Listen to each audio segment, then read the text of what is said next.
welcome to the program Face the Fact on Global TV. My name is Topsy Gimba, your host. Face the Fact is a program that comes to you once in a week, Tuesday precisely at about this time, where we look into national issues, discuss them holistically. It also gives me the opportunity to invite personalities to be with me in the studio to analyze issues that will be trending at that moment. Indeed, we've been looking at girl child education in Nigeria. It's one of the fundamental issues that most families are faced with, where a girl child is often considered to be a person who does not need to be educated, probably because they see her as a second fiddle in the society. They see her as just a person who goes out to fetch water for the family. They see her as possibly the person who actually hews firewood for the family. Or they see her as somebody who is used as a sexual tool to procreate and nothing more. And so at a point, the family sees no reason of really giving education to her. And then they prefer focusing their attention on the male child. At the end of the day, she grows up and then marries without being, useful to the family. And that has become a very big challenge for families today. Even women among themselves are beginning to kick against that social ideas, that way of discriminating against them in the family, leaving them alone, by trying to make sure they take their rightful place. And today we are beginning to see various non-governmental organizations being formed by women to create more awareness for the families to know that indeed a girl child is equally important like any other. And so it was on that premise that I decided to invite some other persons to be with me on the studio to analyze more on these issues. But before that kicks off, let me just take a break. When I come back, we'll face the matter holistically. Don't go away. My name is Topsy Gimba. Stay tuned.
Welcome back.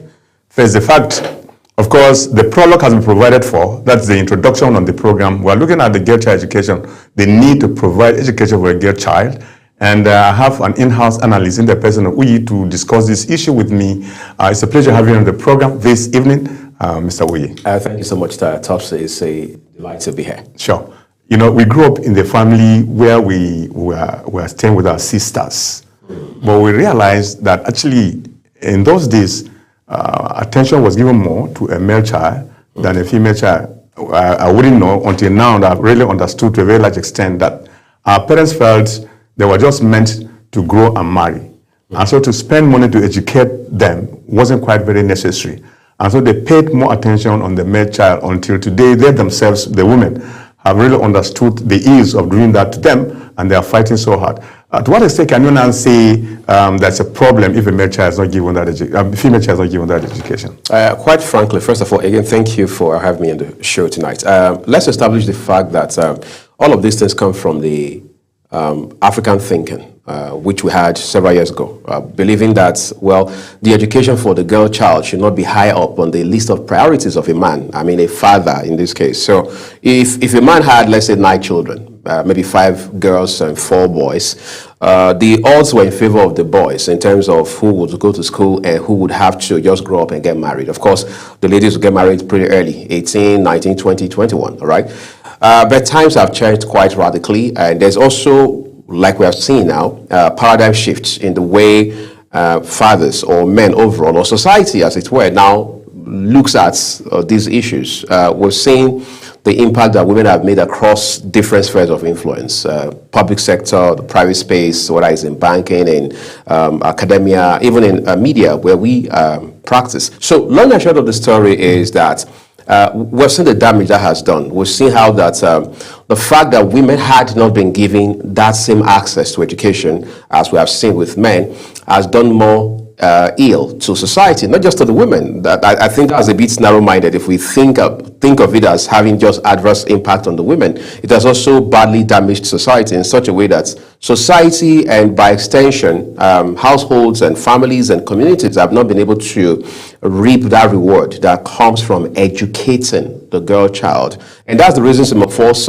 realize that we must be through and through advocates of girl child education. So on such a day, for example, every other year when you're talking about the girl child education, the girl child day and all of that, it becomes an amazing opportunity to spotlight these issues, to realize that when you educate a girl, you have actually educated a community. So going forward, it's no longer a subject of debate as to whether we should educate the girl child or not. Okay. You know, even the elite seems to have this belief that the war is a man's war.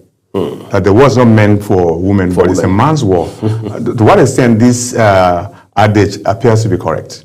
You see, again, that has to do with perspective. We had a president in this country who said a woman's place is in the other room, all right? That became a meme for a long time. But beyond being a meme, it's against packed the conversation as to whether or not women should be sent to school, whether the girl should be allowed to go to school, and whether we are even doing enough as a society in terms of how much of investment we make in girl child education. I mean, we should be ashamed at Topsy that we have several international non-governmental organizations from outside of this country, from outside of the continent, coming in to invest time, money and resources in ensuring that even girls in rural areas, girls from disadvantaged communities are able to go to school. That should awaken something in us. And for the men who feel it's a man's world and as such women should be relegated to the kitchen or to the other room, it means they've got to have a reorientation. They've got to have a rethink. Because when you look at it today, I mean, look at large corporations across the world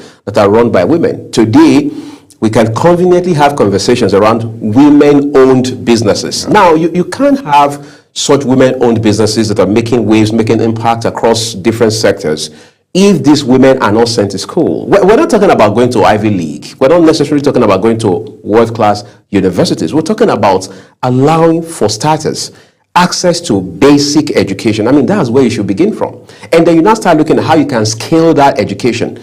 In all, the fact of the matter is, girls should have as much access to education as do the boys. Yeah. And even at that, looking at the way you actually painted the matter, which is very, very important for us to give them education. But even as we stay in this 21st century, there are certain segments of the society don't even believe that the girl child needs to be educated. Is it because the cultural barrier or religious influence or probably the poor background where they grew up gives that particular sense of destroying, in quote, the female? For well over 2 decades now, we've been talking about globalization, which means that the world is indeed now a global village. If a society, if a nation like Nigeria must make progress, must move forward in terms of socio-economic development, the entire spectrum of society must be educated, regardless of gender. All right. So that said, it shows that for such societies, for such communities where you still have people, men in particular in this case, who think that women or the girl child should not be educated, it means they do not understand one of the HDIs, that is Human Development Indexes, for measuring the growth of a society. One of them is access to education. I mean, people must be educated so they are able to lift others out of poverty, they are able to lift others out of darkness. Because in a manner of speaking, education is light. It illuminates the mind. It helps you refresh your thinking. It helps you refine your thought process. So for people who are not educated, you see most times, you see how crude they can behave. You see how ill-mannered they carry themselves because they do not have, their worldview is narrow. But education expands your mind. It makes you see the world from a radically different perspective. So the question of whether the girl child should be sent to school is no longer a symposium discussion, because as it stands today, we have seen what ladies have done across the world. I mean, women generally, whether it's in politics or even in their private practice. I mean, look at what female lawyers are doing, for example. Look at what female journalists are doing, even in Nigeria and across the world. Look at some of the brightest anchors, female anchors you have on television, on radio, who are pushing conversations about important issues, about salient concerns across the world, human angle stories. And then you step on your brakes for a second and you ask yourself, if they had not gotten the education that they got, how would their lives have turned out? So we must continue to have this conversation, and we must also be able to, beyond television, drive it down to the hinterland, to the rural areas, in such a way that parents and guardians, communities must realize that we have both individual and collective responsibility to ensure that the girl child is sent. Don't you think that looking at the way some of them are today, because they have received this education we're talking about, if you look at their manner of behavior, we have more women today who are staying as single mothers, unlike the way it used to be in the past. And I think that was where our parents focused themselves on. Because when a person like a lady or a woman is educated, she becomes completely informed. And when she becomes informed, she squares issues with you. Sometimes she sees herself as equal as the husband if she's married. And sometimes does not even accept mistakes if she commits one, or either being corrected as a matter of fact, because the level of awareness is there. And probably because on that premise, parents felt it wasn't necessary for them to give an education. Let them constantly be used as fuels of firewood, fetcher of water, and doing other menial jobs in the family until she marries. Because if you look at today, having understood clearly that indeed they need to be educated, those who have successfully received education, they're becoming a challenge in the society. And there's a spike of these single mothers in society. I can see where this is coming from. The idea that the more educated a woman is, the higher the chances that she's going to misbehave, quote unquote, and then she's going to be unruly on account of that sense of independence that she has. But you see, the abuse of a thing should not stop the use. The fact that people abuse substances, abuse all kinds of things, does not mean we should stop the use. So the fact that you have a bunch of women, maybe a handful of women across society who are, if you like, overstepping their bounds on account of the education they have, the awareness that they've got over time, does not mean the girl child should not be sent to school. Because whether you like it or not, there's a clear-cut difference between the formal education and people's character, people's behavior, people's attitude. Because don't forget, Topsy, we are also looking at beyond education. We're also looking at parenting. That's a different angle to your conversation. How people are raised, for example, also goes a long way. Fundamentally, it's important as to determining how they conduct themselves, whether in school, at the workplace, or overall outside of the four walls of their home. So if we are now seeing a spike in the number of single mothers, all right, and then we say, well, one of the factors to which we can attribute that very unpleasant development is the fact that women are now getting more educated. So the question therefore becomes, should we now cut down access? Should we close that window through which women have access to education? The answer to that question is capital no. Because whether you like it or not, we have also seen illiterate women, so to speak, women who are not very read or well-read, who still misbehave, who can still go to the rooftop, if you know what I mean, to shout. So in all, it means that people must realize that education is a 360-degree element, all right? It shapes you everywhere. That's why in universities, at least in Nigeria, they tell you that you've been given a degree because you've been found worthy in learning and in character. In fact, in some schools, they say in character and in learning. Because it's not just enough that you attended classes, you took all the continuous assessments, you took the exams, and then overall you made whatever grade it is, but that your character has also been molded. So regardless of the sphere of influence where you belong, education should make you a better person overall. That's the point, because it's a process. It's like what the Englishman calls a crucible. No matter how much, what you turn out to be, it doesn't leave you the same way that it met you. You will be transformed. Right. Well, thank you so much. Let me take a break. When we return, we'll first matter more on the issues concerned giving education to a girl child. I appreciate you. My pleasure. Yeah. Well, that's just...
Welcome back.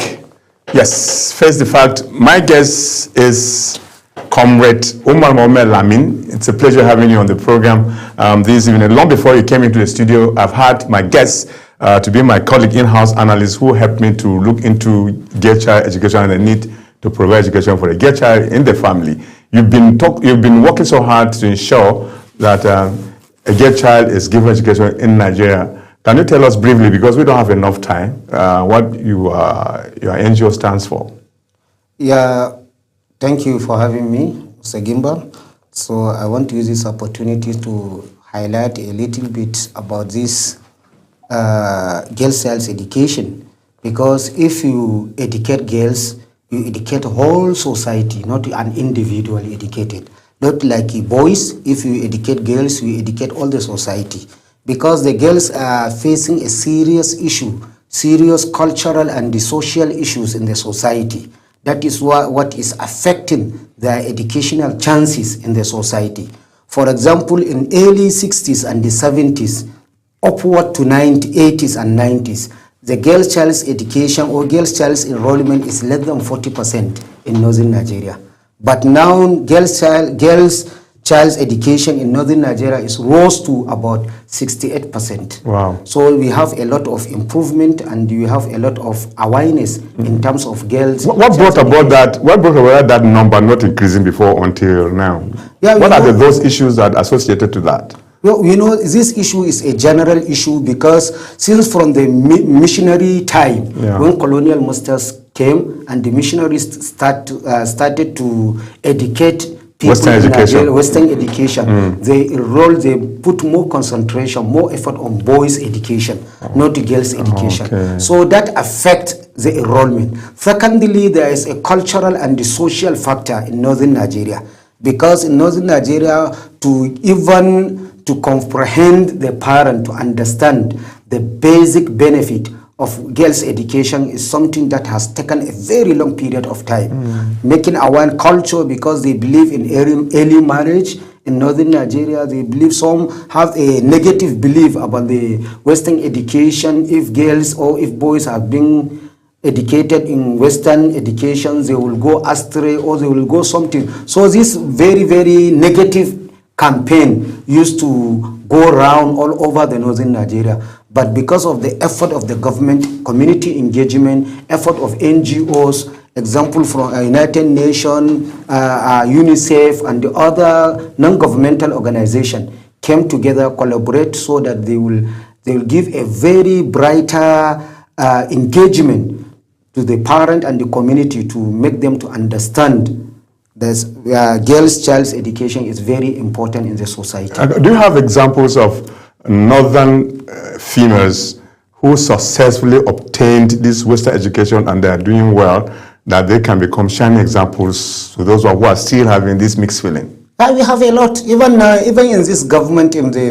Tinubu government, we have a very senior advisor in the good Tinubu government who is coordinating all the ministers. Hadiza Bala Usman, she is from northern Nigeria. She is the daughter of former professor. Yes, Dr. Bala Usman. So there is Annatu Musa, who is a minister of culture and tourism. She is very brilliant. She was a columnist and she was an advocate for girls' child's education and a lot of things. So we have a lot of prominent women in northern Nigeria, like the former Minister of Education, Professor Rukaya. We have a lot of them, you know, Nadi Usman, all of them, they are well educated and they are from northern Nigeria. And we see the kind of role they have played in terms of economic development, societal development, and other issues. Now that you are into educating the parents on the need to provide education for the girl child, how far have you gone?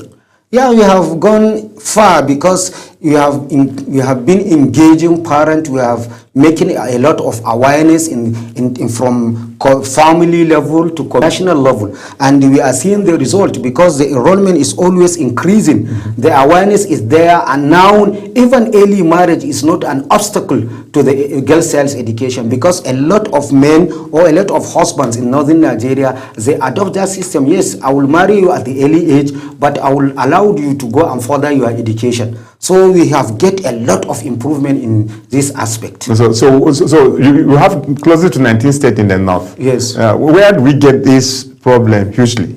Yeah, the northeast and the northwest. Okay. This is the areas where Islam is predominantly there, and the culture of people culture is there, because to make people comprehend them, to understand the basic importance of this girls' child education, it will take you a very long period of time. But thank God now, a lot of them have been engaged, and they allow their girls to go.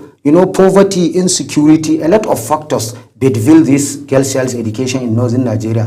But thank God now we are having a very serious community engagement, and we are seeing improvement in terms of girls' child education in northern Nigeria. Well, thank you so very much. I wish you were here earlier. Okay. I enjoyed every bit of your information. Thank you very much. Yes. Thank you very much. Well, let's come on time next time, because I need you to really talk about that, because one of the challenges the northern Nigeria is faced with, and people like you who are creating awareness for people to know, basically engaging the parents and the community, stands a very good opportunity. And coming to talk on Global TV, like the way you have just done, creates an awareness more. So we need you on a very larger spectrum of program, if you care to come. No problem. Anytime I will be available. Thank you so much. Thank you so much, Mr. Deba. Thank you for having me.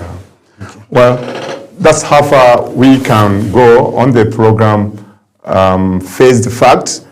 I had two gentlemen. Initially, it was an in-house analyst in the person of Uyi who stood in to actually put more insight to the topic before my guest stepped into the studio. I'm talking about Comrade Umar Mohammed Lamin, for actually coming up to say much as he has just said. I appreciate everyone that appeared for this program. Well, that's about the size of the program, Face the Fact. We shall be coming your way next week with another package different than this one you have just watched. My name remains Topsy Gimba. Big Talk comes your way soon after this. Stay tuned.